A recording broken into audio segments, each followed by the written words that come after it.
Muito boa noite, paz seja contigo, queridos da casa, queridos amigos, irmãos que estão conosco hoje à noite, terça-feira de esperança, terça-feira de bate-papo em família. Muito bem, o que você completa com essa minha... Boa noite, queridos, bom estar aqui. Hoje nós vamos falar sobre os filhos, sobre a paternidade, sobre a maternidade, sobre essa missão tão importante. Muito importante, filho dá trabalho pra caramba, mas não é peste, é bênção. Então, em algum momento, eu sei que alguma mãe, por algum descuido e por até falta de conhecimento, eu já cheguei a ouvir, né, esse tipo de expressão, e lógico que a gente sabe que o sentimento do coração é outro, mas às vezes num descuido, tá, ô peste.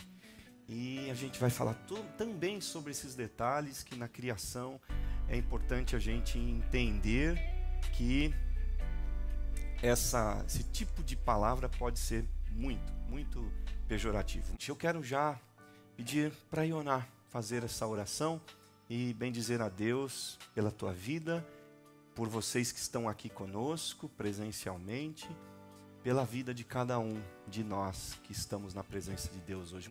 Deus querido, nós te agradecemos, Senhor. Te agradecemos pela vida, te agradecemos pelo respirar, te agradecemos pela tua graça que nos alcançou mais uma vez. Amém. Pai querido, estamos aqui porque te amamos, porque te honramos. Estamos aqui porque o nosso coração anseia, Senhor, aprender de ti. Vem sobre nós essa noite, que não sejam as nossas palavras, mas as tuas, Senhor, diante de nós. Que os teus pensamentos nos alcancem, que os teus projetos sejam revelados a nós. Nós recebemos de ti, Senhor, a sabedoria para lidar com todos esses desafios que são apresentados por nós junto com a paternidade, com a maternidade. Nós queremos dizer, Senhor, que as nossas mentes estão abertas para receber de ti tudo que o Senhor tem para nós. Alcança, Senhor, essas pessoas que foram citadas por nós, as pessoas que estão sendo citadas em cada lar agora. Que eles alcancem também, Senhor, a tua misericórdia, que eles sejam visitados pelo teu poder, pela tua graça, mais uma vez. Que eles sejam curados pelo poder do teu sangue que foi derramado na cruz. Pai, nós te pedimos porque queremos, nós te pedimos e te clamamos. Porque sabemos do teu poder, sabemos que o Senhor é o Deus Todo-Poderoso, que alcança cada um deles, que não tem barreiras para alcançar e para visitá-los. É por isso que nós te pedimos em nome de Jesus e para a tua glória. Amém. Amém. Glória a Deus. Filhos, você pode ler Salmo 127, verso 3?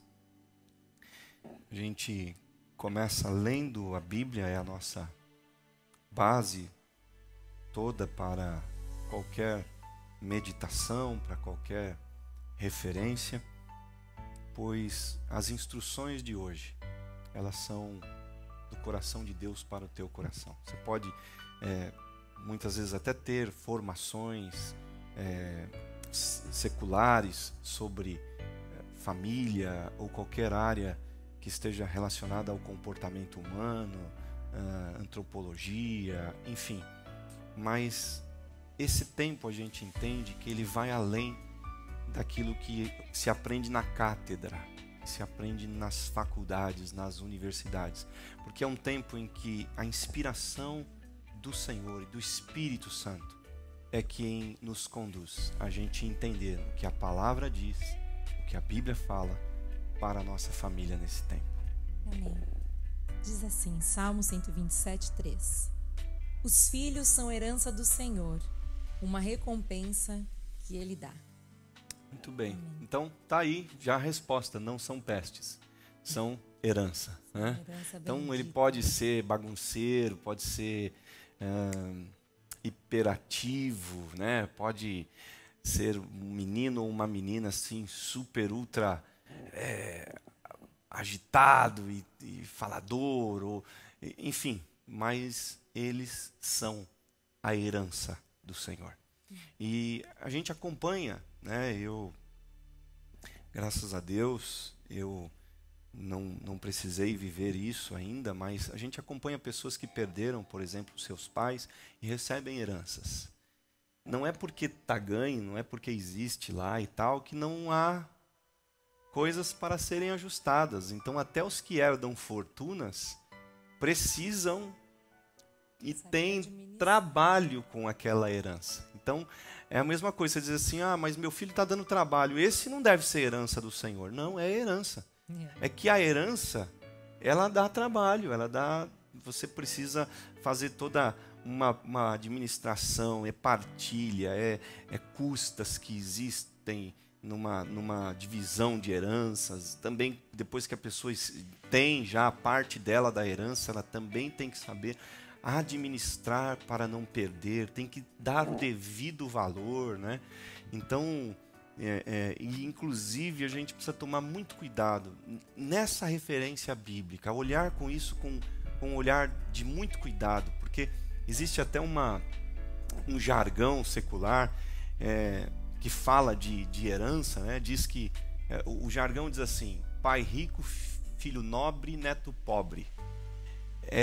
Porque geralmente quem herda grande fortuna, ele vai ser um nobre. E o filho desse que herdou não viu nenhum tipo de ação do pai, né? E geralmente esse é o que desperdiça. Então a gente precisa também tomar muito cuidado para não desperdiçar os filhos que Deus nos deu por herança. Deus podia ter deixado o ouro, porque diz a palavra que Ele é dono do ouro e da prata. Mas Ele deixou filhos como herança. Então entenda isso, receba isso e viva nessa perspectiva. E por falar em perspectiva, eu falo com vocês já na criação de filhos sobre perspectivas. Porque existem pelo menos duas perspectivas em relação à criação de filhos. A primeira delas é a perspectiva do mundo. Então, quando eu falo mundo, eu falo de uma cosmovisão, de uma visão do mundo. Eu não estou falando do mundo terra, do mundo cósmico, mas eu estou falando de um mundo sistêmico. Então, no mundo sistêmico, a pessoa diz assim: não, eu estou criando os meus filhos para voar, né? Eu estou criando o meu filho, e há até pessoas que dizem: não, eu estou criando o meu filho para o mundo. Entendeu? Para ele estar preparado, para ele lidar com as circunstâncias difíceis, para ele ser autônomo, independente, forte, firme, tudo bem. Você pode e deve lutar para que o seu filho tenha autonomia, para que ele seja forte, para que ele saiba encarar os desafios. Essa semana ainda eu lia uma frase de um pai que levava o filho nas férias para a casa dos avós, todas as férias, e um certo dia o menino chegou para o pai e disse: papai, eu já estou grandinho, eu acredito que eu posso ir sozinho de trem para a casa dos meus avós. E o pai olhou aquilo, viu que o menino não era tão grandinho assim, era um garoto de uns 12 anos, e falou: tá bom, filho. O pai quis encorajar o menino a viver um pouco daquela independência. E ele comprou o bilhete, levou o menino na estação, e antes do menino entrar no vagão, o pai entregou um bilhete para ele, um papel, e colocou no bolso dele e disse: filho, durante a viagem, em qualquer momento da viagem, se você tiver medo, leia esse papel. E o menino embarcou. A viagem começou e chegou, o menino sentou-se e começaram a sentar pessoas ao redor dele, e sentou um senhor assim que tinha uma aparência um tanto não familiar, um pouco assustadora. Sentou do outro lado uma outra senhora que também o menino ficou um pouco incomodado com aquilo, e o trem começou a andar, e daqui a pouco uma pessoa levanta e se aproxima do menino, e o menino foi ficando com medo, foi ficando com medo, e uma outra se dirigiu ao menino de uma forma ríspida, e quando ele estava apavorado, ele se lembrou da frase que o pai tinha dito. E ele pôs a mão no bolso, pegou aquele bilhete que o pai tinha colocado no bolso dele, e estava escrito no bilhete: filho, eu estou no último vagão. Então, criar filhos é mais ou menos isso, é você dar a ele oportunidade de uma certa autonomia, de uma certa independência, mas acompanhá-lo na vida. E a visão do mundo, essa visão secular, às vezes ela só se apega a isso. Eu estou criando meu filho para quê? Para a glória, para o sucesso, para a conquista, para ser o top, para ser o primeiro, para ser o número 1. Mas quando a gente vai para a Bíblia, a gente percebe que existe uma outra intenção e uma outra direção de Deus sobre qual perspectiva criar o filho. E a direção de Deus e a perspectiva de Deus é que a gente crie os nossos filhos para o Senhor. Você precisa criar os teus filhos para a glória de Deus. Você precisa entender que é importante, sim, o teu filho ter sucesso na vida, ter o que ele puder alcançar em termos de instrução, de formação intelectual, é muito importante. Mas tudo que ele alcançar, ele precisa entender, ele precisa olhar para trás e dizer: o meu pai não me criou para a glória humana, o meu pai me criou para a glória de Deus. Eu não sei se eu contei aqui alguma vez de uma experiência que eu tive com um grande amigo, um irmãozão do meu coração, que contraiu câncer uma certa feita na vida. Um jovem, ele tinha 30 e poucos anos, já era juiz de direito, e um dia eu fui trabalhar com ele, em oração, em jejum. Aquele dia liguei para ele e disse: amanhã eu quero tirar o dia para jejuar e orar por você, na parte da manhã, e à tarde eu quero ir contigo para o trabalho. Ele estava precisando de apoio. Eu fui com ele e nós fomos conversando. E ele começou a me contar e dizer: olha, eu vou dizer para você, diante dessa realidade da morte, que é um câncer na vida de alguém, ele disse: eu olho para a minha vida e eu faço um balanço. E o balanço que eu faço é que as maiores coisas da minha vida são os tempos em que eu vivi com a minha família e os tempos que eu vivi na presença de Deus. E eu estava falando com uma pessoa que era juiz de direito, tinha se formado na melhor universidade de direito de São Paulo, na USP, tinha sido promotor de justiça, ele tinha uma carreira brilhante, ele tinha feito já mestrado, ele estava já doutorando.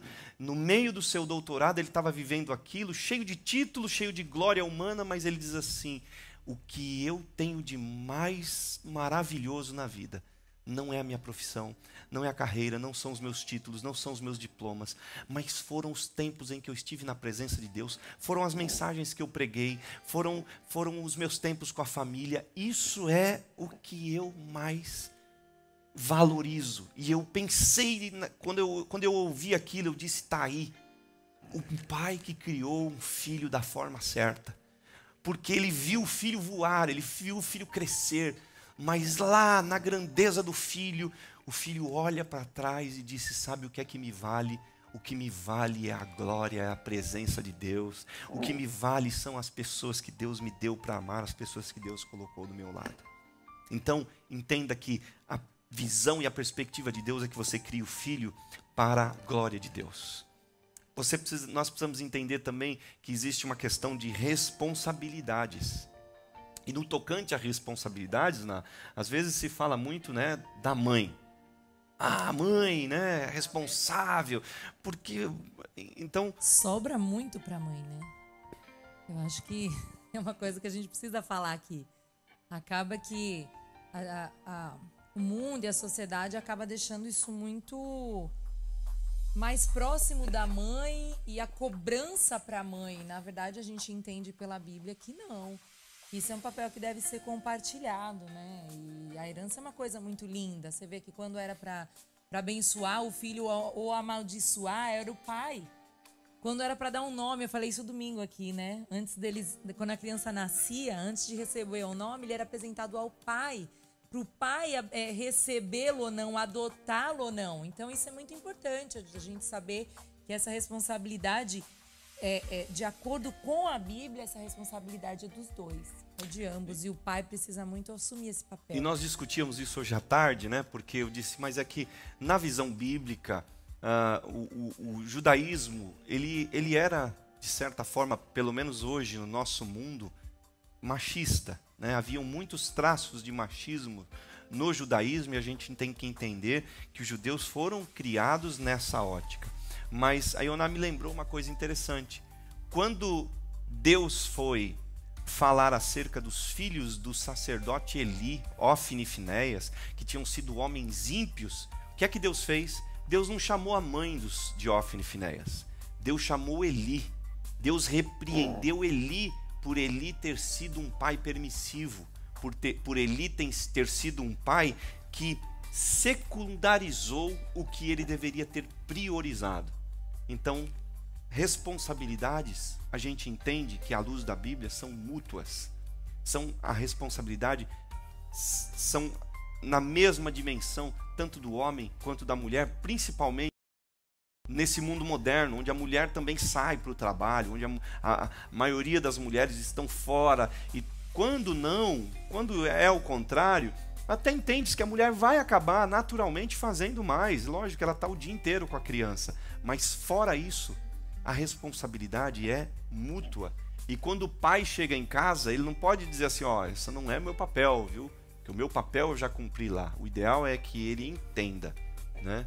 Troque fraldas. Troque fraldas. Já troquei uma hoje. De número 1, de número 2. Foi difícil, mas... Mas troquei. É verdade que são coisas, a gente tá brincando, falando da prática, mas é verdade. É uma responsabilidade dos dois, e acho que isso até em relação a gênero, né? São tantas questões que a gente vive hoje, convive.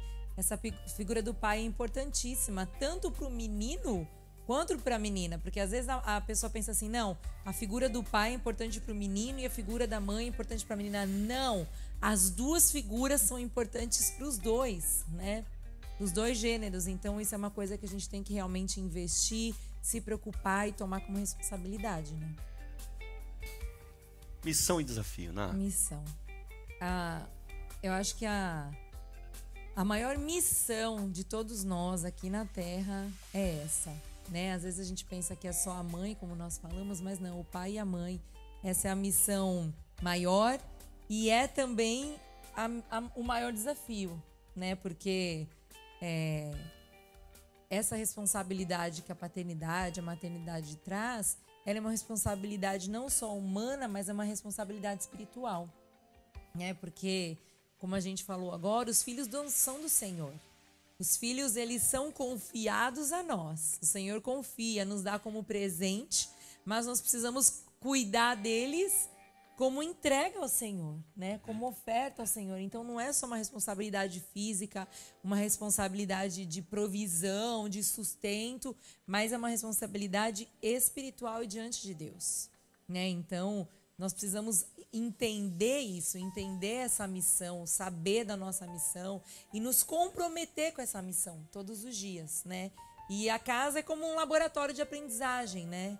Uma coisa interessante que eu estava pensando antes de vir é que às vezes a gente fala e às vezes as pessoas esperam que a gente fale ou algo novo ou algo que a gente já viveu e a gente já tem muita experiência. E a verdade é que ninguém tem tanta experiência, a não ser pessoas que já viveram muito, que já têm filhos casados, já têm netos, já têm bisnetos. Essas pessoas, sim, elas conseguem nos dar uma visão mais ampla desse processo todo. Mas nós não, nós todos estamos vivendo. Você nunca é pai de adolescente, mãe de adolescente, antes deles chegarem à adolescência. Então, você pensa assim, ai, meu Deus, eu nunca tive um filho assim. Você vai aprender com ele. Eles vão aprender com nós, com a gente, e a gente vai aprender com eles também, né? E o Senhor vai nos dando isso. O Senhor tem a sabedoria para cada estágio, para cada etapa, né? E a gente só precisa estar atento à voz de Deus para aprender. Uma das coisas que eu gostaria de falar aqui, antes da gente continuar, é isso, é que a gente não está aqui para dar fórmula pronta de nada. A gente não está aqui para ensinar algo que a gente sabe tudo e para provar que a gente sabe. Não, pelo contrário, nós estamos aqui aprendendo. E nós estamos também buscando do Senhor, né? Todos os dias, eu sempre falo. Eu sou mãe de uma menina de 16 anos hoje. O ano que vem eu serei uma de 17. Então, e sou mãe de uma bebezinha também. Então, ela é minha filha, ela aprende comigo, mas eu também aprendo com ela. Isso é uma percepção que a gente tem que ter todos os dias. Primeiro, é tudo novo sempre, porque hoje tem mães que estão aí na fase de tirar a fralda, né? Outras estão ali na maternidade, a fase da amamentação, do comecinho. Outras já estão mandando os filhos para a faculdade. Isso é tudo muito novo. E o que não pode faltar é o temor do Senhor, né? E a gente saber dessa missão de cada dia. Mas a gente não precisa ter tudo pronto, porque se a gente olha para isso como um desafio tão grande de ter que saber tudo, a gente paralisa. Então, nenhum de nós sabe tudo, mas nós temos um guia, nós temos a palavra do Senhor que nos ensina a cada dia, né? Então, é isso, a gente não está aqui para falar que a gente sabe de tudo, nós estamos aqui querendo dizer que estamos aprendendo e que o nosso maior guia é o Senhor. A gente tem que sempre estar se corrigindo, fazendo correções, como por exemplo esse negócio aqui que eu acabei de entortar, ó. Então vou fazer uma correção nesse ângulo, que eu estava olhando aqui, isso incomoda gente que é mais perfeccionista. Como ele, né, no caso. Né? Eu não tenho toque, mas passei Quase. perto. A gente já falou, né, sobre a figura do machismo, do feminismo. Isso é uma coisa que é complicadíssima nos dias de hoje, porque antigamente era o machismo, que era uma coisa muito, muito forte, né? Tanto é que se a gente for olhar para a cultura bíblica e para o contexto bíblico, a gente vê o quão forte era essa intenção de fazer a figura do homem mais forte, da figura do homem mais poderosa, né? Nesse sentido. E hoje a gente vê o contrário. Hoje a gente vê o feminismo aí bombando, as pessoas achando, e as mulheres também se enganando com isso, achando que são super poderosas por causa de um corpo perfeito ou de um trabalho. Isso a gente vai falar semana que vem, né? Então, assim, a mulher às vezes confunde muitas coisas, né? E por causa do poder financeiro, acaba pensando que é mais do que o homem, na criação de filhos também. Se a gente não estiver aos pés do Senhor o tempo todo, a gente pode criar meninos machistas, meninas machistas, meninas feministas, e a gente não está aqui para criar um ou outro. Jesus veio para trazer um equilíbrio lindo. Quando Jesus veio, ele quebrou todas essas regras, né? Até a regra da comunicação de homens com mulheres ele quebrou. Quando ele chegou naquele poço para dar água para aquela mulher, né? Ela falou, nossa, mas o que você está fazendo aqui? Tipo assim, era uma coisa muito estranha, um homem tá conversando com ela, né? E ele foi ali como um profeta e revelou tantas coisas e trouxe cura para aquela mulher e trouxe a água da vida para ela beber. E ali a gente entende que o relacionamento é de igual para igual, né? Claro que a gente entende a submissão também, isso acho que é uma coisa que a gente também vai falar futuramente. E a submissão é estar juntos na missão, é um ajudando o outro, né, um auxiliando o outro. E isso é muito lindo. A submissão, eu vejo a submissão, rapidinho, tá? Nós não vamos falar disso, mas eu vejo a submissão como uma proteção de Deus para a mulher, né? Não é uma maneira de fazer com que a mulher se sinta menor ou diminuída diante do homem, mas a submissão é como uma proteção, o homem ali como responsável até espiritualmente pela mulher e protegendo ela de tudo, né? Então isso é uma coisa que a gente também tem que atentar. Que tipo de figura eu tô afirmando aqui? Que tipo de cultura aqui dentro da minha casa? Às vezes você pensa assim, não, ele é menino, então ele não vai ajudar na louça. Não, negativo, ele é menino e por ser menino mesmo, ele vai cuidar, porque ele vai aprender um dia que ele tem que amar a esposa, como Jesus amou a igreja. Então ele vai fazer atos de serviço aqui porque ele ama, porque ele vai aprender. E vai aprender com quem? Com o pai, né? A mãe tá sempre ali lavando, mas o dia que o pai vai e lava uma louça e limpa um chão e ajuda de alguma maneira, essa criança está observando que ela pode sim superar todas essas expectativas do mundo e demonstrar amor de muitas maneiras, né? Sim. E uma outra coisa, falando sobre a figura do pai e da mãe, como base é a presença. E não a presença física apenas, porque hoje em dia a gente tem os eletroeletrônicos aí, a gente tem os celulares, a gente tem tantas coisas que nos trazem distrações, e então a presença pode estar ali sem o presente, né, da qualidade. Então a gente tem uma coisa que a gente também precisa pensar, precisa cuidar, que a presença seja uma presença de qualidade, que a presença seja realmente efetiva ali, com comunicação, com cuidado, com abraço, com diversão. Com diversão, porque isso é muito, muito importante. E quando, muitas vezes, essa presença, às vezes por conta, a Ioná falou sobre tecnologia, às vezes a gente está junto, em família, e percebe que está todo mundo ali no celular. E com amigos acontece também. Então, geralmente, acontece isso, eu faço de espiada. Eu mando mensagem pro pessoal que está do meu lado, né? E aí o pessoal desperta. Ou realmente, a gente está um do lado do outro aqui, está no telefone. E a gente até criou, a gente tem jogos que hoje a gente brinca, né? Jogos que eram de tabuleiro no passado, hoje a gente brinca muito em casa em jogos eletrônicos, cada um do seu celular, um do lado do outro, se divertindo, né, e interagindo e conversando, interagindo, aprendendo, passando raiva, fazendo raiva, né, porque jogo é jogo. Porque às vezes as mulheres se unem contra o único homem da casa. A né? briga ali é constante nesse aspecto, gente. Olha que tem bastante gente de Port Charlotte que veio. Port Charlotte é longe, mas eles vieram. Muita gente, Amém. Pessoal de Port Charlotte, um beijo especial para vocês aí, Ó, galera. Janauê, Janauê, Giliardi, Muito Nissinha, Rodrigo, Milka, todo mundo por aqui. E graças a Deus por essa turma que estão ligados conosco. Janete, olha aí, bom. muito bem. E também muitas pessoas também de Sarasota ligado conosco, participando desse momento aqui. Falando então, saindo da missão do criar filhos para princípios e valores. Esse assunto é interessantíssimo, né? Porque quando a gente olha para isso, né, a questão de princípios e valores, você tem princípios morais, éticos, que são assim fundamentais para se incutir na vida da criança, para exercitar na vida da criança, seja por meio do exemplo que a gente dá, seja por meio também da instrução que a gente dá. Mas a gente vai entender também a necessidade de se incutir na vida da criança ou do filho, né, princípios espirituais. E princípios espirituais, não se enganem, eles começam com uma vida de oração, com uma vida de intimidade com a palavra de Deus, e eles também são princípios que estão baseados na fé. Por que a fé? Por que esse tripé aqui entre palavra, oração e fé? Porque quando foge do nosso controle, quando a gente olha e diz assim, mas o que é que será do meu filho ou da minha filha? Quando eles estiverem diante de circunstâncias, sejam adversas, sejam favoráveis, sejam de ofertas, de propostas, maldosas, malignas, que os queiram levar à droga, às drogas, à prostituição. O que é que será? A gente usa o quê?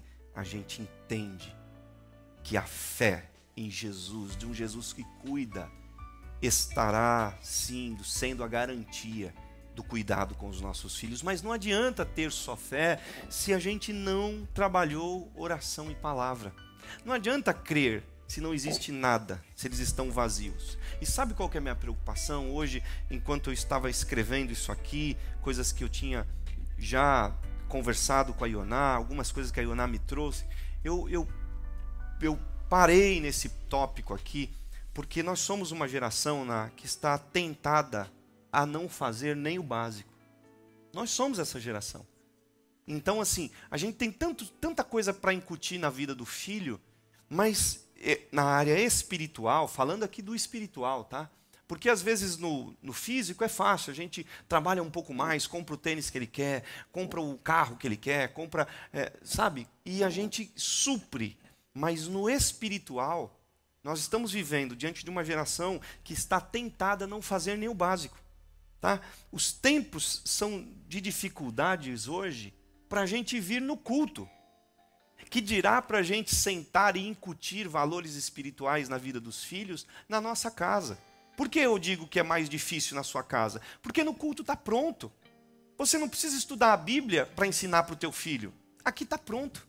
Aqui tem a salinha que a tia estudou, aqui tem o pastor que estudou e quem ele trouxer para ministrar, para servir a vocês, e a gente senta e come pronto.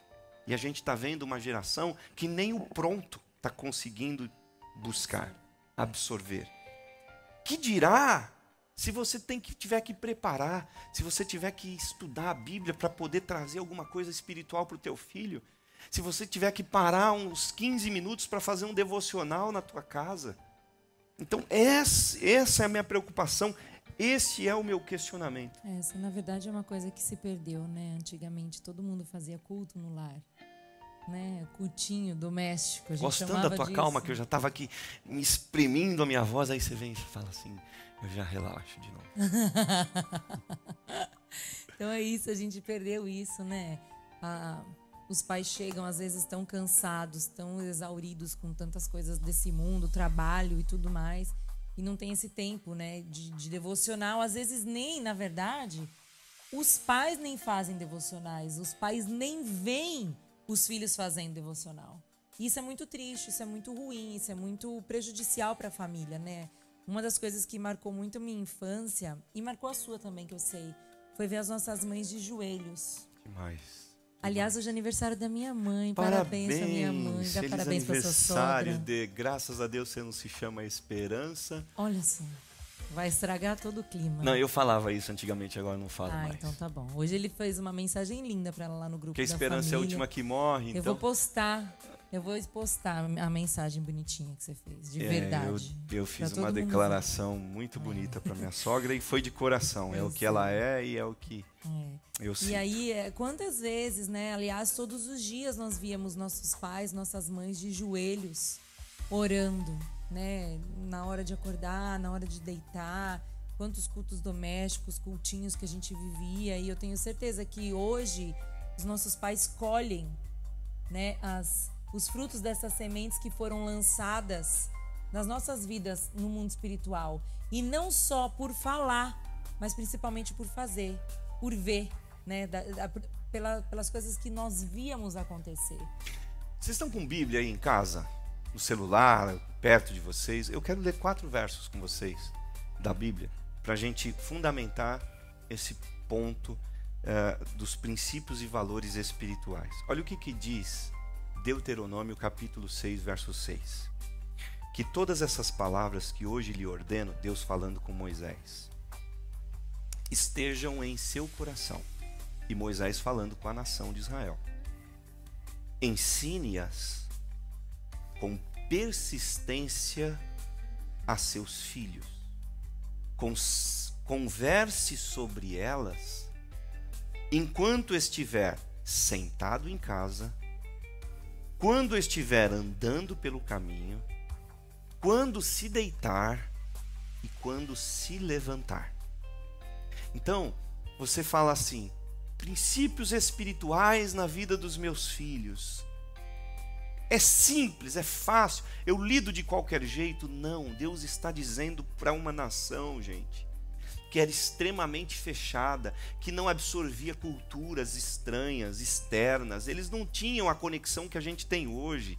Hoje a gente está ligado, principalmente nós que vivemos aqui nos Estados Unidos, a gente entrou na cultura deles. E aí os nossos filhos às vezes conhecem pessoas de outras culturas, como as nossas filhas já tiveram amigas russas, e a gente tem, de vez em quando a gente conhece alguma pessoa de outra nacionalidade, ou alguém de países sul-americanos. Então, olha o que Deus está dizendo para um povo que já era fechado, que não tinha influência externa. Deus estava dizendo: o desafio é tão grande que vocês precisam ensinar com persistência a palavra que eu falo para vocês, conversando em casa sobre essa palavra. Sabe, junto da mesa, quando vocês estiverem andando pelo caminho, você está lá no carro, está lá no trânsito, cara, vai falando das coisas de Deus com os teus filhos. Traga assuntos da Bíblia, discuta essas ideias, faça provocações, perguntas, coisas que mexam com eles. A Bíblia fala em Provérbios, né? Ensina o menino no caminho que deve andar. Na verdade, é ensinar no caminho. Não é só ensinar o caminho certo, mas é ensinar no caminho, aproveitar o caminho para ensinar. E quem ensina no caminho, né? Ensina porque está no caminho. Porque tá no Ensinar no caminho, tem muito pai dizendo assim: ó, filho, é lá, ó, vai lá naquela igreja, senta lá, porque lá é o caminho. Aqui, eu tô aqui. Segue lá. Eu tô fora, não dou exemplo, mas você vai. Você acha que o seu filho vai fazer? Quem não tem compromisso com Deus não vai querer ter um filho que tenha compromisso com Deus. Não tem jeito. Eu estava conversando com uma pessoa até hoje, falando exatamente sobre isso. Às vezes a gente espera que as pessoas tenham o mesmo compromisso que a gente tem. Só que as pessoas às vezes cresceram num contexto totalmente diferente. Isso não está dentro delas, isso não está fluindo delas ainda, porque elas cresceram de uma maneira diferente. E nós que crescemos no caminho temos uma influência incrível, é uma coisa que está com a gente cresceu fazendo aquilo e isso faz toda a diferença, porque aquilo não se torna um peso, né? Porque quem não cresceu ali no caminho não conhece esse contexto e acha que as coisas de Deus estão em outro lugar, não em primeiro. Né? Acaba priorizando outras coisas. Até o fato da gente vir à igreja, a gente sabe que para você ser salvo, você não precisa vir à igreja. Isso é uma coisa tão diferente, é uma história de vida, é um encontro com Cristo. Mas o vir à igreja é uma consequência de um encontro. Né? E aí, às vezes, a gente pensa, poxa, por que eu vou à igreja?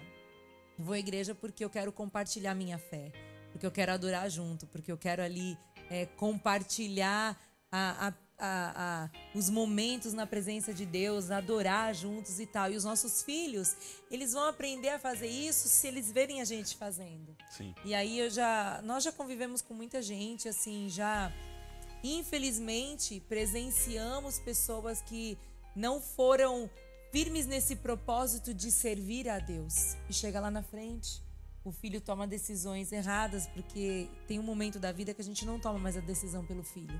A gente só colhe os frutos das sementes que a gente plantou. E aí, em momentos assim, a gente vê que a falta de compromisso dos pais, a falta de comprometimento acabou trazendo para os filhos uma perspectiva de vida que não está de acordo com a palavra.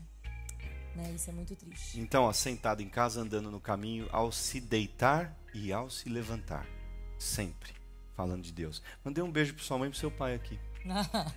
E eu mandei aqui, você vê muito escolhas, bem. Você falou escolhas. Eu mandei um coração verde para sua mãe, que a gente sabe que ela é uma pessoa que floresce como palmeira. Eu mandei um preto para seu pai, que ele fez uma escolha muito errada na vida, numa área aí que ele sabe do que eu estou falando. E eu quero ler Salmo 78:4 com vocês. Olha o que é que fala. Não os esconderemos dos nossos filhos, contaremos à próxima geração. Uma predisposição do salmista, uma determinação em dizer: eu não vou esconder os valores de Deus, eu não vou esconder os princípios de Deus, eu irei contar a eles, à próxima geração. Gente, os feitos, o poder e as maravilhas. Os feitos, o poder, as maravilhas, é isso, eles aqui, a próxima geração, os louváveis feitos do Senhor, o seu poder e as maravilhas que Ele fez. Essa é a nossa missão, essa é a sua missão. Efésios 6:4, olha o que Paulo fala. Pais, não irritem seus filhos, antes criem-nos, segundo a instrução e o conselho do Senhor. Então, essa instrução de Paulo, de dizer, criem os seus filhos na instrução, no conselho de Deus, criar extremamente... não é reproduzir, né? Não. Porque reproduzir é uma coisa, isso é super fácil, é simples, é rápido, né? A reprodução de repente acontece porque faz parte da fisiologia do humano, do ser humano. Agora, criar é uma coisa bem diferente, né? O criar é o educar, é o plantar, é o investir naquilo, é o inculcar as verdades, e aí que está a riqueza, porque reprodução é uma coisa meio que física, né? Sim. E está mais ligado ao prazer do que ao trabalho, mas também. O criar dá trabalho. E olha o que é que Deuteronômio... Reproduzir é fácil, né? Fácil. É prazeroso. Sim. Criar não é tão prazeroso. É a história de um amigo. Trabalho. A história de um amigo que um dia estava com o filho dormindo, e com 2 filhos dormindo, e precisava levá-los para o carro. E ele pediu ajuda para um outro amigo, eram muito amigos. E esse outro amigo olhou para ele e disse assim: você fez, você se vira. E foi embora. E ele teve que colocar os 2 filhos no carro. O cara não ajudou, mais por brincadeira do que por nada. E eles foram fazer uma viagem e o filho dormiu. Ele levou o filho, esse amigo, foram só os 2 e levou o filho. O filho era um garoto, um menino. E o menino dormiu. E eles estavam fazendo uma jornada grande de trem. E o rapaz com o filho no colo, dormindo. E chegou no momento da viagem, esse amigo, que era aquele que tinha sido recusada a ajuda a ele, se ofereceu, disse: me dá o menino aí, deixa eu ajudar você a carregar. Ele falou: lembra daquele dia que eu falei para você se virar? Que é você que tinha feito e você que tinha se virar? Então eu fiz, eu me sinto na obrigação de me virar agora. Então é o trabalho que dá da gente criar. Não terceirize. Assuma a sua responsabilidade. Porque Deus assume a responsabilidade sobre nós. Olha o que está escrito em Deuteronômio 1:31. E é o último verso que eu leio dessa parte. Também no deserto, vocês viram como o Senhor, o seu Deus, os carregou como um pai carrega seu filho por todo o caminho que percorreram até chegar a este lugar. Moisés está dizendo, olha, vocês chegaram a este lugar porque Deus carregou vocês. E sabe como Deus carregou vocês? Como um pai carrega um filho. Então, o nosso dever é incutir os valores espirituais, conduzindo, carregando os nossos filhos. Não desista dos teus filhos, não fuja das tuas obrigações e deveres em relação aos teus filhos. Falando sobre princípios e valores, às vezes a gente meio que tenta separar, né, o que é espiritual e o que é ensinado, tal, mas a verdade é que Jesus ensinou tudo e a palavra de Deus tem tudo. Os princípios morais e éticos estão todos na palavra de Deus. Sim. Né? Então, é uma coisa que a gente tem mesmo que se preocupar. E a gente estava até pensando, né, antes de começar a preparar esse material para estar aqui, a gente estava pensando, poxa vida, será que a gente faz dividido por etapas, né? Porque a gente tem, por exemplo, aqui na igreja mesmo, nós temos de todo tipo, né? Nós, né? Aqui, por exemplo, nós, o Josias, somos pais de adolescentes, somos pais de bebês, né? Porque nós somos muito novos, né, Josias? Melzinha tá aí, ó, com o Joshua assistindo, tenho certeza. Então, aí você pensa assim, não, mas nós vamos falar de que faixa etária? Primeiro a gente fala de uma faixa, depois a gente fala outra, depois... Aí eu falei pro Sal, não! Porque, na verdade, princípios e valores são para todas as faixas etárias. Sim. E, assim, só muda o jeito de ensinar.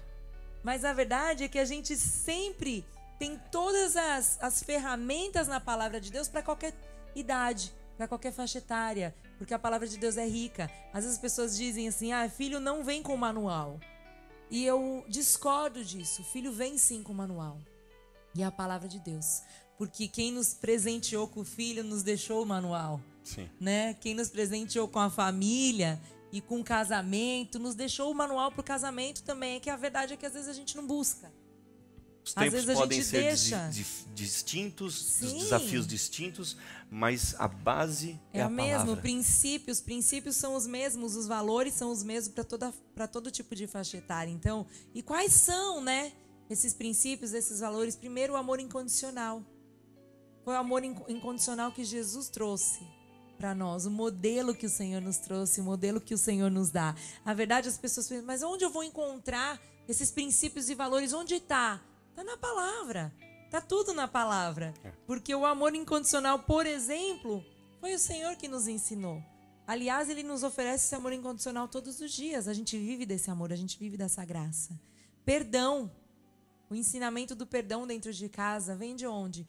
Vem da palavra de Deus. E aí tem aquilo, né? O casamento forte vai conseguir ter uma base forte para a educação desses filhos. Um casamento fragilizado não tem base.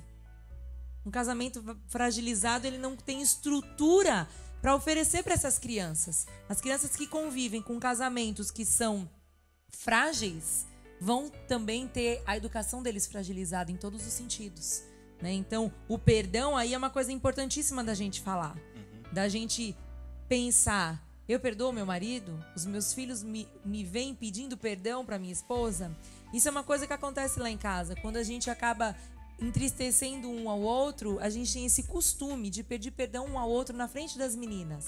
Quando elas veem... Se elas veem alguma coisa que a gente... Né, um desentendimento, uma discussão, qualquer coisa que seja, elas também estão presentes no cenário do perdão, da reconciliação. E é uma coisa importante a gente falar, é isso. A gente não está aqui para falar que nós somos perfeitos, que nosso casamento é perfeito. Pelo contrário, a gente está aqui para dizer para vocês que nós também vivemos todos os desafios do casamento, da maternidade. Nós somos reais e a gente não está aqui para colocar um peso nas costas de todo mundo. Pelo contrário, Jesus disse, vinde a mim vocês que estão cansados. Então, às vezes...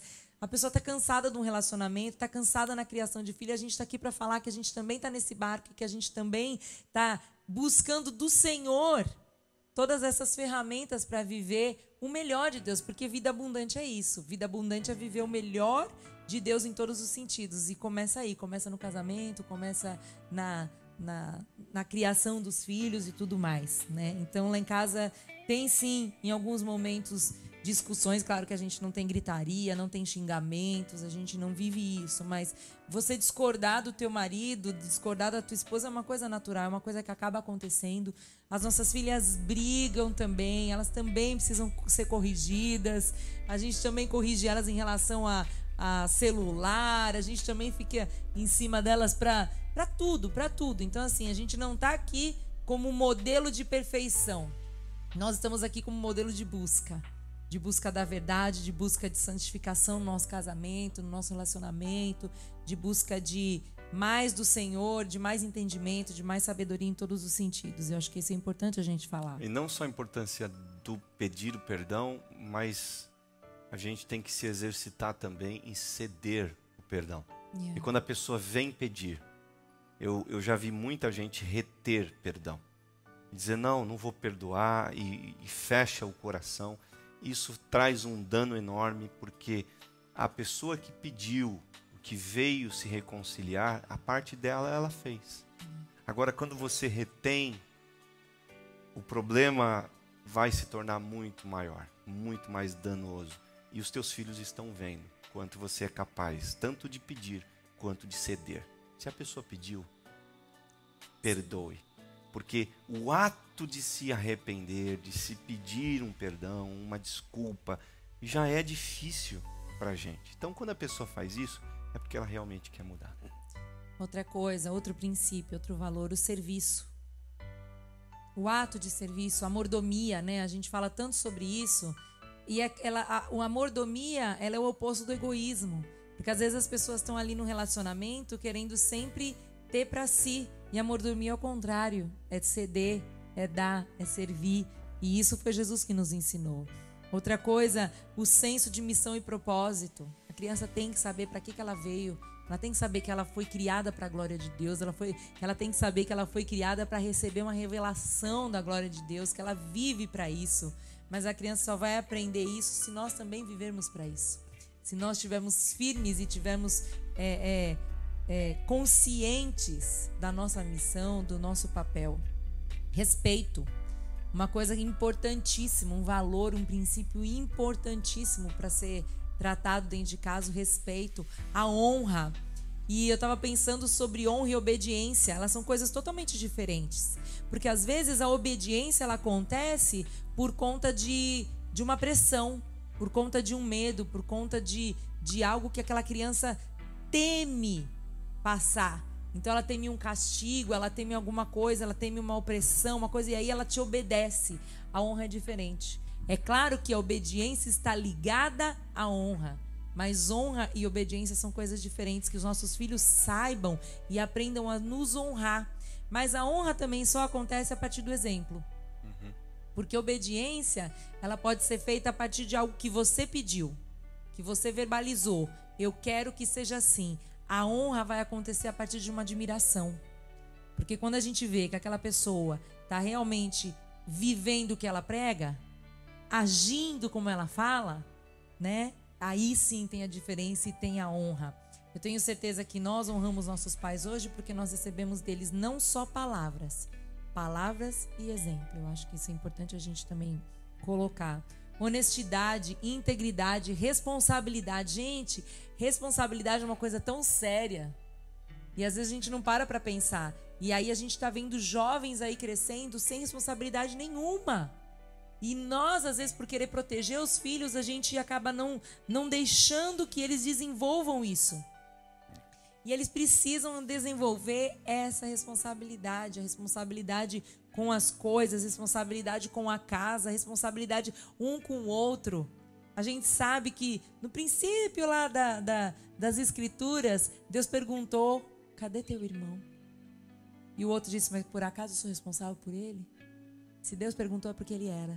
Então nós somos responsáveis uns pelos outros. Os nossos filhos têm que saber que eles são responsáveis pelos outros que estão ali, pelos outros que estão na comunidade, pelas pessoas que estão na nossa igreja. Nós somos responsáveis uns pelos outros e por isso nós temos que cuidar uns dos outros também.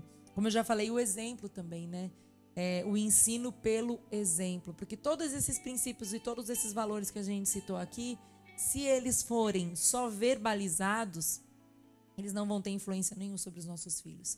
Mas se os nossos filhos verem o exemplo em nós, eles com certeza vão ser impulsionados a seguir, a obedecer a palavra, obedecer a gente, obedecer ao Senhor e seguir nesse caminho que a gente sabe que é o melhor, é o que o Senhor nos ensinou.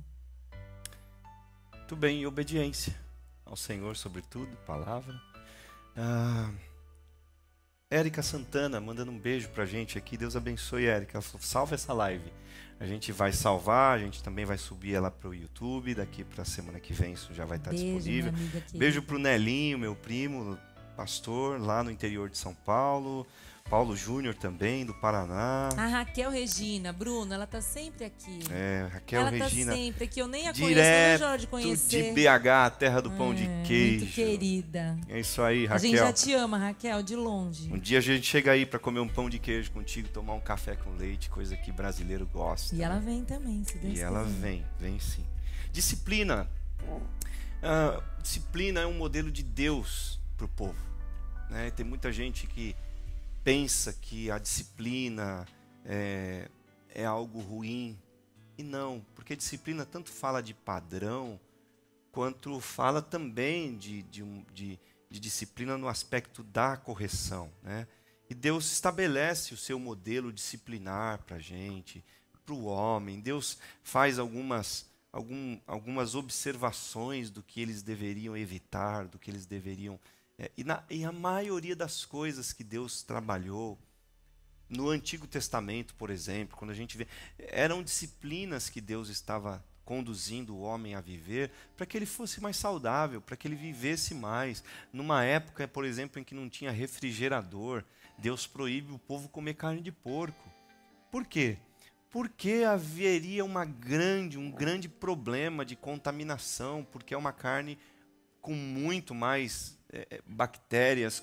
Então, Deus, na sua sabedoria, estabeleceu disciplinas para que o povo pudesse ser preservado, abençoado. Então, essa disciplina, esse modelo de Deus, também está ligado ao amor, também está ligado à justiça, que nós precisamos passar isso para os nossos filhos, da provisão que Deus tem, do cuidado que Deus tem, a forma como Deus corrige. O escritor aos Hebreus diz que Deus corrige a quem ama e açoita a qualquer um que ele tem por filho. Então, se o escritor aos Hebreus diz, se a Bíblia diz que Deus açoita, tá? Na figura de um pai, na figura de alguém que está corrigindo, é a mesma coisa a você, mãe, que também corrige o seu filho, que às vezes o açoita, seja por uma palavra dura, seja por um castigo, seja até mesmo fisicamente, se necessário. E você faz, e você diz, fiz porque amo. E Deus também estabelece isso. Estabelece limites. Na verdade, as pessoas não entendem, e às vezes os filhos também não entendem, que o limite é amor. Né? Que você tá colocando assim uma barreira para que ele não se prejudique, para que ele não se machuque. A gente tem a Chloe lá em casa agora, que começou a andar, então a gente tem lá em cima, perto da escada, a gradinha dela, né? O portãozinho que impede ela de cair. E aí, às vezes, ela pode entender que aquilo ali é prejudicial para ela. Já teve vezes que ela foi ali, balançou assim, ó, o portão querendo passar, porque ela não entende ainda que aquele limite é uma proteção, mas E uma das coisas em relação à disciplina que eu acho importante a gente colocar é que não é fácil disciplinar.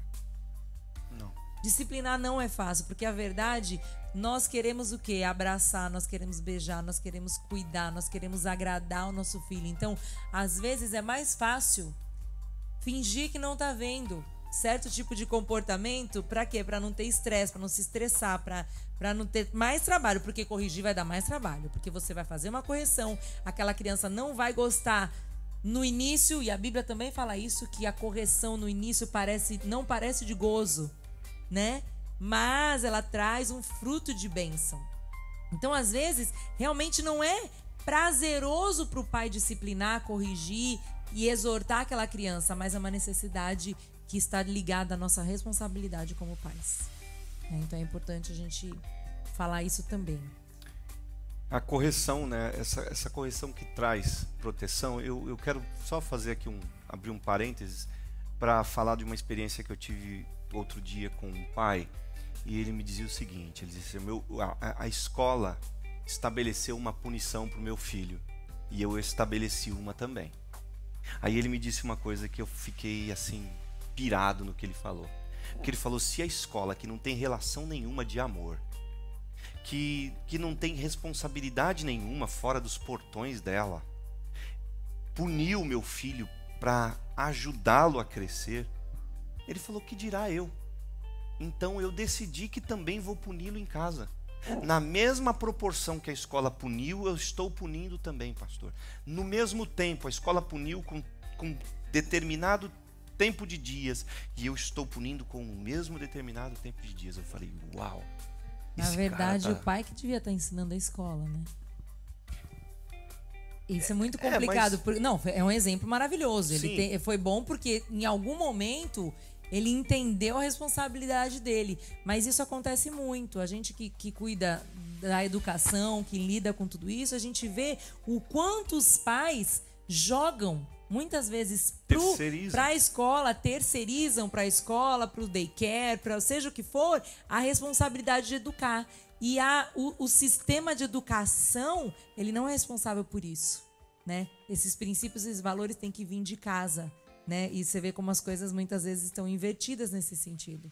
Nós precisamos tomar para nós essa responsabilidade e ensinar a escola a fazer, não ao contrário, né? Mas que bênção que essa pessoa conseguiu, em tempo, refletir sobre isso e está tendo esse posicionamento diante dos homens, diante dos filhos e diante de Deus, principalmente. Sim. E é incrível o filho poder ver isso. A gente já está terminando.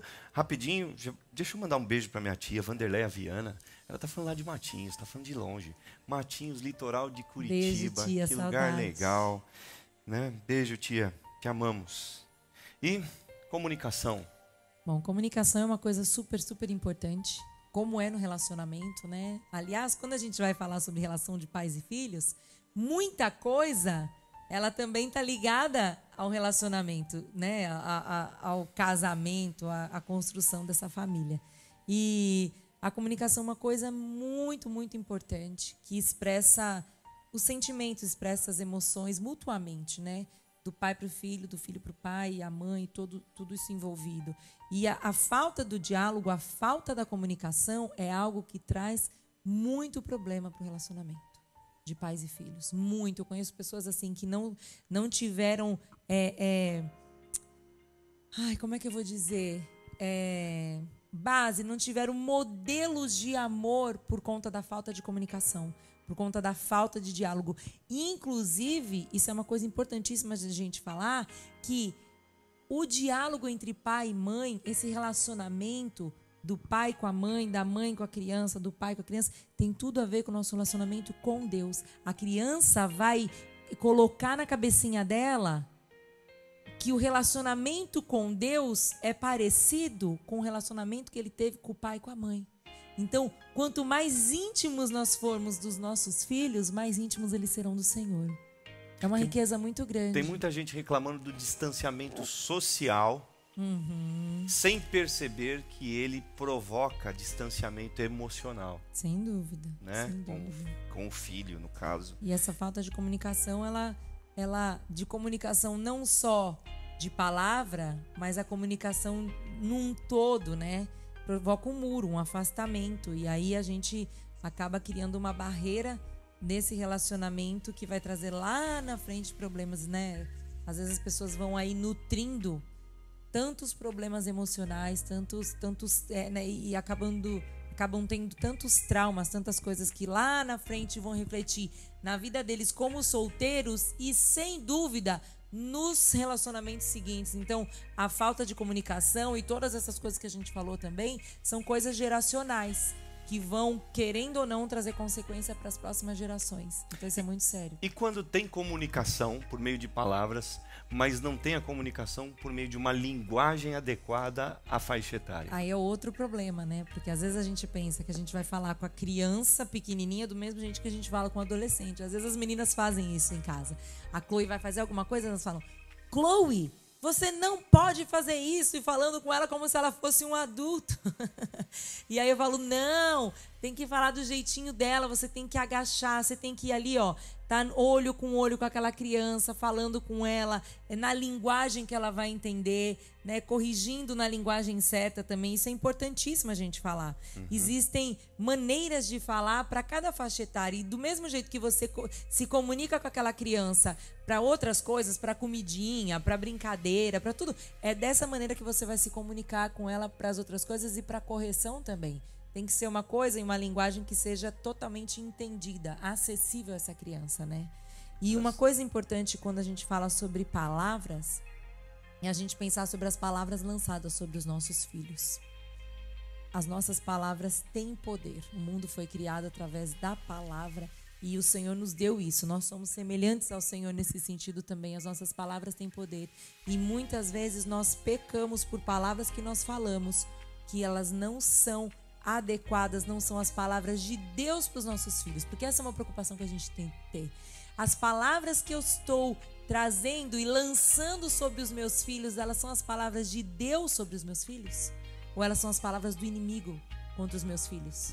Porque o inimigo também lança palavras contra nós, sobre nós, e a gente tem que tomar esse cuidado de não permitir que a nossa boca seja instrumento do inimigo da vida dos nossos filhos, que seja um instrumento de paz do Senhor, que nós estejamos tão sintonizados com o Senhor, tão cheios como pais, tão cheios do Espírito Santo, que as palavras que a gente profere sobre ele sejam palavras de vida, de paz, de crescimento, de bênção, todos os dias. Então é importante a gente cuidar disso na nossa comunicação, porque às vezes, até no momento de correção, a gente falha. E não precisa necessariamente ser uma palavra torpe. Não. Muitas vezes é uma palavra assim: mas você não faz nada certo. Pronto.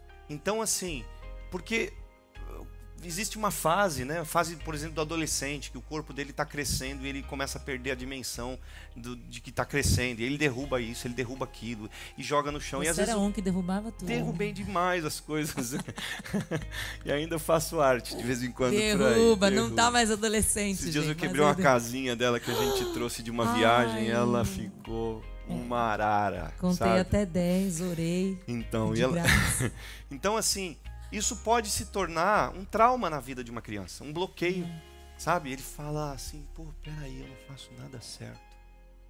Entendeu? Então você às vezes cria a criança e chega na adolescência, a gente estraga tudo com meio de palavras. Então é extremamente necessário você ponderar a forma da tua comunicação, principalmente na hora que você estiver nervoso, que as coisas não estiverem bem, que o dia não deu certo, que deu ruim, entendeu? Porque esses dias, a quantidade desses dias é maior do que a gente pensa, né? A gente pensa que na casa do outro não acontece nada, só na nossa que muitas vezes dá mais errado do que certo. Não, gente, na casa de todo mundo.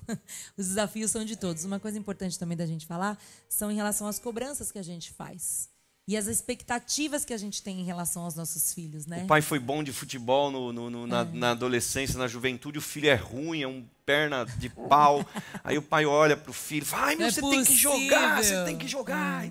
Ou a mãe também, né? A gente teve essa experiência porque eu coloquei a Bia no futebol aqui, né, em Port Charlotte, logo que a gente chegou.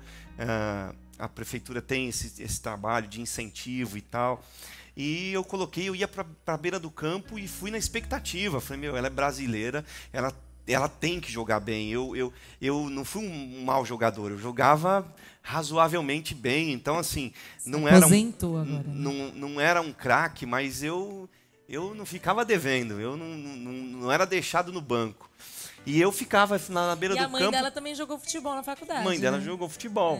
Eu também não ficava no banco, não. Então, e a minha expectativa é que ela fosse né, acima da média. Eu estava entre os americanos, e não é muito a deles. E eu ficava ali, e às esse eu tinha vontade de falar, não, mas você tem que... Não, aí eu parava, espera aí, ela não tem que nada, né? Se ela tivesse esse dom, essa facilidade, ela estaria mostrando ali já, porque o pouco que eu podia fazer eu fiz. E às vezes os pais não entendem. Eu já vi pai gritando com o filho em campo de futebol, esbravejando, fico dando risada. Uma coisa que a gente tem que pensar é isso, né? Ao invés de cobrar, é ensinar, é encorajar e saber a diferença entre empenho e desempenho. Porque empenho é uma coisa, desempenho é outra. A gente não pode cobrar das crianças e dos filhos que eles tenham o mesmo desempenho. O empenho, sim, é importante. E eles têm que se empenhar em fazer o melhor, seja onde for, seja no que for, em qualquer projeto, seja em casa, seja na escola. É importante ensinar isso, o empenho. Agora, o desempenho, a gente não pode cobrar. Porque isso é uma coisa que cada um vai ter de uma maneira. E é importante a gente mostrar para eles que o empenho é importante, o desempenho nem tanto. Isso é legal. Isso é bem importante.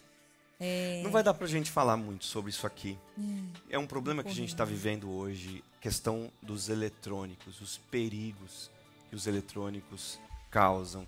Eu já tive, sabe, a infeliz oportunidade de ter que entrar numa casa e entrar no quarto de filhos que mais se pareciam bichos em jaula. Infelizmente. Com comida para todo lado, lixo dentro de um quarto.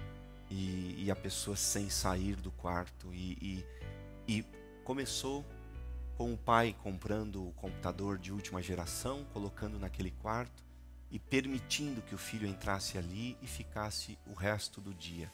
Começou com um final de semana inteiro sem descer para o almoço. Começou com os familiares levando a comida para ele no quarto, e daqui a pouco ele se tornou um bicho, e a mãe já não sabia mais se era demônio, e não sabia se era demônio, se era educação e o que era. E eu me deparei com isso no meu ministério.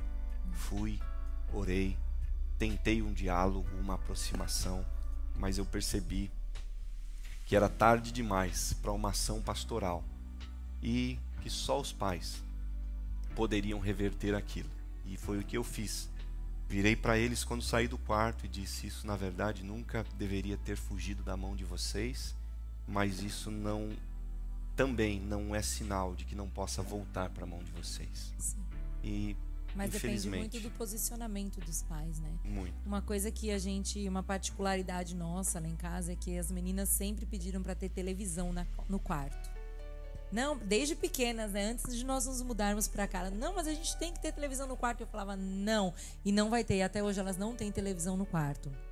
Então, isso é uma vitória que a gente tem até hoje. Nem nós temos no nosso quarto. Isso também foi uma coisa que eu acho importante. Às vezes o casal leva a televisão pro quarto. E isso não faz bem. Porque o quarto é um lugar de conversar, de namorar, de criar um clima mesmo. Do casal, né? De orar. O quarto do casal, claro. De orar junto, de ler a palavra juntos, é para isso, não para assistir televisão. E quando a televisão tá lá na sala, o acesso fica menor. Então eu acho importante isso. Mas a gente tem que tomar um outro cuidado também, porque hoje em dia o celular da criança é pior do que uma televisão. Então é uma outra coisa que a gente controla muito, né, lindo? A gente sempre que vê as meninas de repente, subiu, tá fazendo o quê? Não tá fazendo o dever, ok. Tá com o celular? Não, desce aqui. A gente não deixa elas assim por muito tempo sozinhas, porque a gente entende que a gente está ali em família e que elas têm que estar ali cultivando isso, estar junto, compartilhar. Claro que tem os momentos onde elas têm liberdade, a gente tem que respeitar isso também, mas a gente tem esse cuidado de nunca deixar que elas fiquem ali muito tempo, né? Acho que os pais têm que se preocupar com isso, muito tempo sozinhos. E até banheiro, necessidades fisiológicas, nunca se tornou tão longos por causa do celular. Os tempos no banheiro. Então, às vezes a gente diz assim, não, banheiro, desliga o celular. Não, mas eu preciso no banheiro, então vai sem o celular. Usa o celular depois. Depois que sair do banheiro, pode usar. Mas no banheiro não, a gente já tem visto algumas pesquisas que inclusive faz mal para o organismo, tanto tempo no banheiro com o celular. Então, gente, perigos, estejam atentos. Responsabilidade é dos pais. E a gente termina dizendo da necessidade da gente cobrir os filhos com oração. a gente interceder todos os dias por eles, profetizar, a gente direcioná-los no poder da oração. Há poder na vida, numa família, nos filhos que estão cobertos por pais que oram. A gente leva os filhos na escola e todos os dias a gente ora e profetiza sobre eles. Nem um dia elas descem do carro. Eu costumo levar a Bia, a Ioná costuma levar a Lavínia, são períodos distintos, quase 2 horas de intervalo de uma para outra de entrada. E todos os dias a Bia não desce do carro sem a gente ler a Bíblia, sem a gente orar, sem eu profetizar bênção na vida dela. E a Lavínia também. Esses dias eu estava indo para a escola levando a Lavínia, que estava fora da minha rotina, e com a Bia eu tenho uma rotina do lugar que sempre eu falo para ela, a Bíblia. E ela pega, lê e a gente ora até chegar no ponto em que ela vai descer. E a Lavínia eu não tinha essa noção, porque era a primeira vez que eu estava levando ela numa escola nova. E quando chegou num determinado ponto do caminho, ela pegou o celular, abriu na Bíblia e falou, né, vamos lá, listen. E aí eu parei para ouvir e ela começou a ler. É importantíssimo a gente orar com eles também. Antes de ir para a escola, esse momento a gente preza muito por isso, porque a gente sabe o quanto de influência maligna pode existir ali. Só que seu filho e sua filha pode sofrer um bullying ali.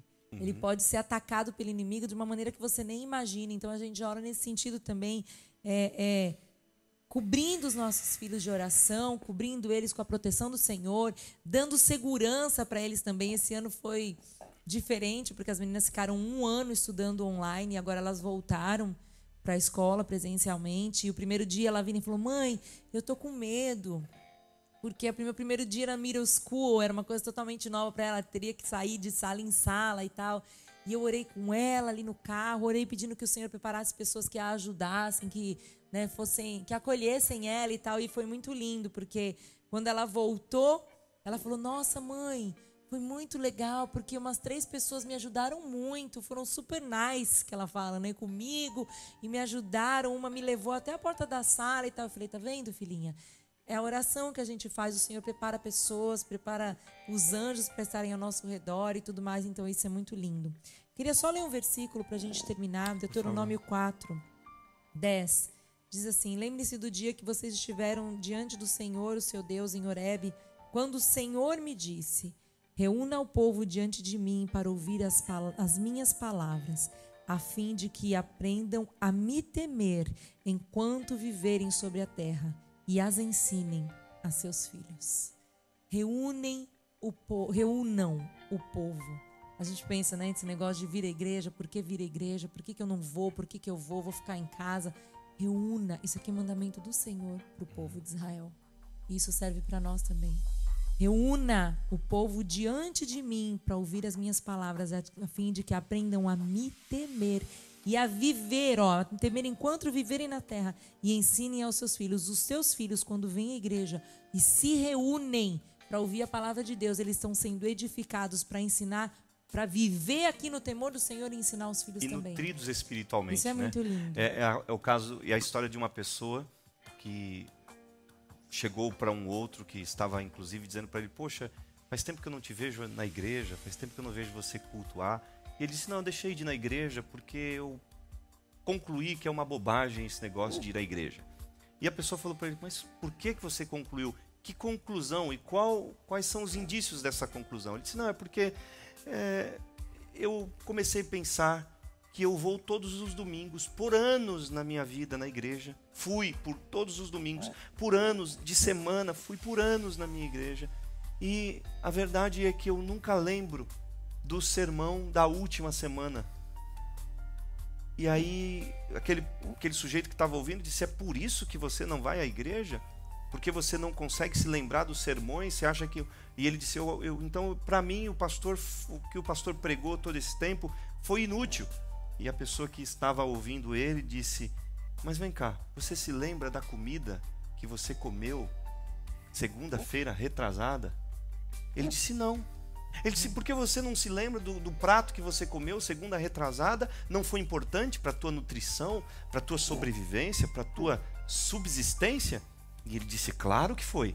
Se você não tivesse comido, você não teria morrido? Ele disse, teria.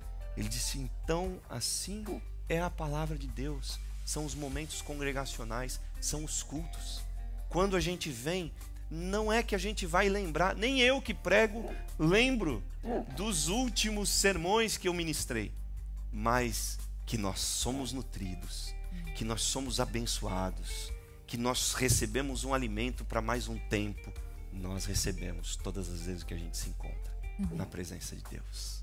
Não deixe de congregar e de trazer os teus filhos, a tua casa, para congregar, para servir, para estar diante de Deus, sendo alimentado, sendo abençoado, sendo nutrido, para que você possa viver. E viver como Elias, por exemplo, que quando foi alimentado pelo anjo de Deus lá no deserto, a Bíblia diz que ele caminhou com a força daquela comida 40 dias e 40 noites. E a verdade é que às vezes a gente recebe alimentos na casa de Deus, na presença de Deus. Os nossos filhos recebem alimentos que vão nutri-los por tempos enormes, por períodos enormes. Falávamos, e eu quero terminar, falávamos acho que para alguém esses dias, de que na nossa época, na minha infância, por exemplo, eu não tinha salinha. As crianças ficavam numa galeria o culto inteiro e a gente só tinha uma oportunidade de uma apresentação de música e nós cantávamos. Mas eu passei a minha infância inteira recebendo instruções de Deus só dos meus pais em casa. E, com algumas exceções, nós tínhamos as benditas EBFs, Escolas Bíblicas de Férias. E nas EBFs era um tempo maravilhoso. A gente ia para a igreja e a gente aprendia, e a gente tinha lanche, a gente tinha brincadeira, interação. Sabe, na minha época, eu só tinha EBF e eu queria todo domingo. Hoje, nós temos todos os domingos salinha para instruir os teus filhos. E falar em salinha, inclusive, nós ainda não tínhamos voltado e planejado para voltar, mas já existe inclusive um planejamento aqui nessa igreja para a gente voltar com as salas. Provavelmente em março nós voltaremos com as salinhas inteiramente personalizadas, preparadas para instruir os teus filhos e abençoá-los. Deixa eu orar com vocês. Nós queremos chamar as meninas, né, para que estejam aqui. E a gente queria que vocês também chamassem os filhos de vocês, para que nós possamos orar juntos. Cabe uma aqui, ó. Muito bem. Aí, eu acho que cabe todo mundo se apertar. Olha aí.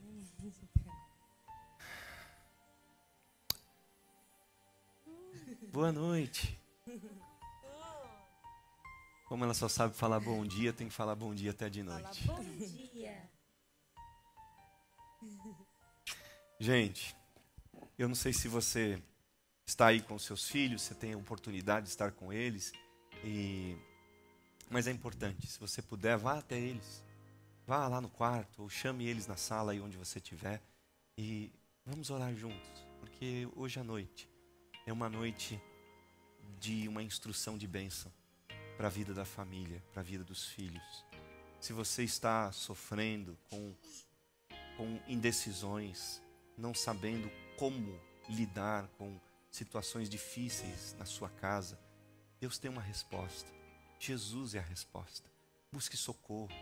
Busque socorro hoje na oração, mas busque socorro logo amanhã em se levantar e dizer: eu vou levar o meu filho à casa de Deus. E se ele não tiver mais na idade de vir por um convite simples ou porque você é quem conduz ele, venha por ele e diga: eu vou pela vida do meu filho à casa do Senhor e a minha história vai mudar. Eu tenho certeza que o Espírito de Deus vai honrar a tua fé, o teu gesto, a tua coragem, para que a sua família também seja um alvo não de destruição. A sua família, a nossa família, foi criada por Deus para ser alvo de edificação e de bênção. E a Bíblia diz que se o Senhor não guardar a cidade, em vão vigia quem a guarda. Se o Senhor não edificar a casa, em vão trabalha os que a edificam. Tem que ser Deus, tem que começar em Deus, tem que sempre se voltar para Deus, convergir em Deus, sempre. Ele é a resposta para tudo. Vamos orar? Vamos dar as mãos aqui. Senhor, nós estamos num tempo de família hoje à noite. Senhor, nós estamos num tempo de família com os que aqui estão e com os que estão também por meio desta conexão virtual, Senhor.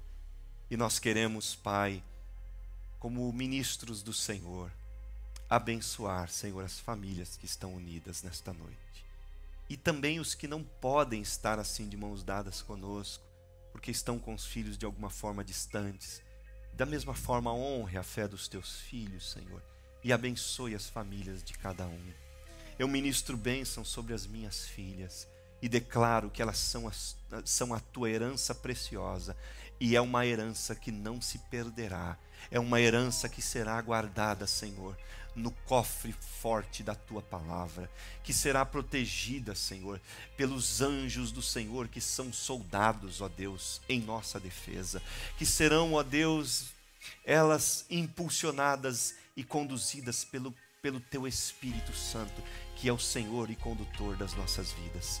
E da mesma forma eu profetizo sobre as vidas, sobre os filhos dos teus filhos que estão conectados conosco. Eu declaro que eles também, Senhor, serão, ó Deus, filhos benditos do Senhor, que serão eles testemunhos, que serão eles, ó Deus, instrumentos do Senhor e instrumentos de honra e não de desprezo. Nós, como ministros do Senhor, abençoamos os teus filhos, abençoamos as famílias conectadas aqui, e pela vida delas nós já te damos graças, no nome de Jesus. Quero convidar vocês para domingo estar com a gente. Domingo, culto presencial, 10h30 da manhã, aqui na Casa Church de Sarasota, ou 6 horas da tarde para quem convive ou vive aí na região de Port Charlotte. Então esteja conosco, se prepare, se programe para juntos celebrarmos a Jesus e termos um tempo de edificação. Vamos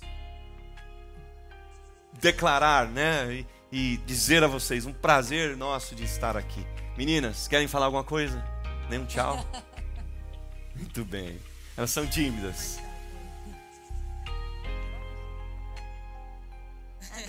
Três missionárias tímidas. Gente, que a graça de Jesus, o amor de Deus e a comunhão do Espírito Santo seja sobre a tua casa. Um beijo no seu coração, fique na paz e até mais.